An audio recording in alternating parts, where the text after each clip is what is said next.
नमस्ते दोस्तों, आपका स्वागत है मेरे चैनल धार्मिक एवं पौराणिक कथाओं में।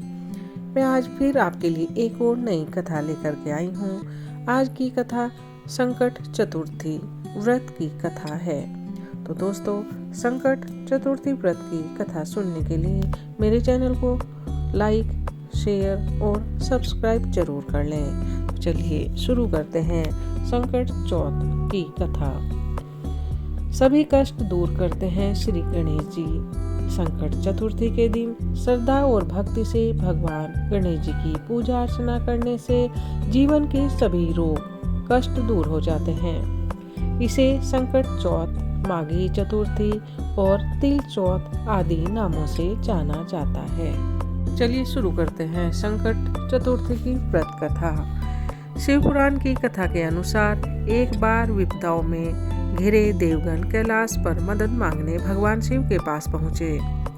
कार्तिकेय और गणेश दोनों ही पुत्रों ने स्वयं को देवों की सहायता को सक्षम बताने पर भोलेनाथ बोले, दोनों में से जो पृथ्वी की परिक्रमा पहले करेगा उसी को यह दायित्व मिलेगा।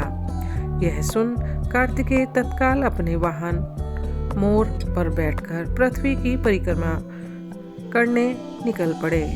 किंतु गणेश जी सोच में पड़ गए। उन्हें एक युक्ति सूझी। वे माता पिता की साथ परिक्रमा कर अपने स्थान पर शांति से बैठ गए। जब कार्तिकेय परिक्रमा करके लौटे तो भगवान शिव ने निर्णय सुनाने से पूर्व गणेश से उनकी परिक्रमा का कारण पूछा। तो गणेश जी बोले, मेरी तो सारी दुनिया आपके चरणों में ही है।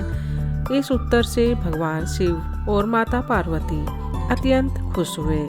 माघ के कृष्ण पक्ष की संकटी चतुर्थी की पावन तिथि को उन्हें देवताओं के संकट दूर करने का दायित्व सौंपते हुए यह आशीर्वाद दिया कि इस दिन जो श्रद्धालु रात्रि में चंद्रमा को अर्घ्य देकर तुम्हारा विधिवत पूजन करेगा उसके जीवन के सभी कष्ट सहज ही दूर हो जाएंगे।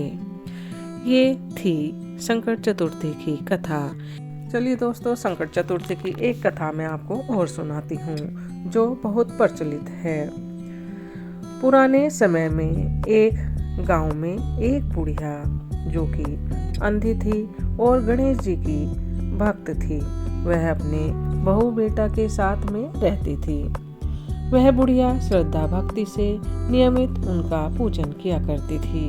उसकी भक्ति से प्रसन्न होकर एक बार माघ कृष्ण संकट चतुर्थी के दिन गणेश जी उस बुढ़िया के सामने प्रकट हुए और बोले, माँ, आज तू जो चाहे सो मांग ले। बुढ़िया बोली, कैसे और क्या मांगूं? तब गणेश जी बोले, जाकर बहू बेटे और पड़ोसियों से पूछ ले। तीनों की राय पर विचार कर बुढ़िया बोली, हे देव, आप मुझे निरोगी काया और आंखों की रोशनी दें, 9 करोड़ की माया और नाती पोते से भरा पूरा परिवार दें और अंत में मोक्ष दें। तथास्तु कहकर गणेश जी अंतर्ध्यान हो गए। कहा जाता है कि इस बुढ़िया माई के जीवन से प्रेरणा लेकर हिंदू धर्म की महिलाएं अपनी संतान की दीर्घायु और खुशहाल जीवन की कामना के साथ इस निर्जला व्रत का अनुष्ठान करती आ रही हैं। इसमें तिल के लड्डू का भोग लगाया जाता है।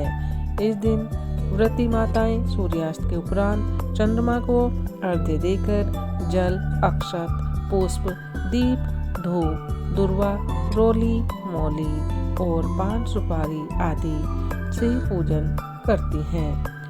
विघ्नहर्ता श्री गणेश जी और चौथ माता की विधि विधान से आराधना करते हैं। यह समय शीत ऋतु का होता है, इसलिए इस पर्व पर गणेश जी को मोतीचूर और बेसन के स्थान पर तिल के लड्डू का भोग लगाया जाता है।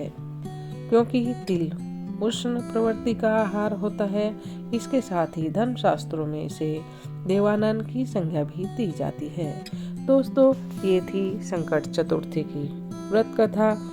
अगर आपको मेरी वीडियो पसंद आए तो लाइक, शेयर और सब्सक्राइब जरूर कर लें। और क्या आप कहानी सुनना चाहते हैं ये भी मुझे ज़रूर बताएं। आप सभी का मेरी कथा कहानियाँ सुनने का बहुत बहुत धन्यवाद।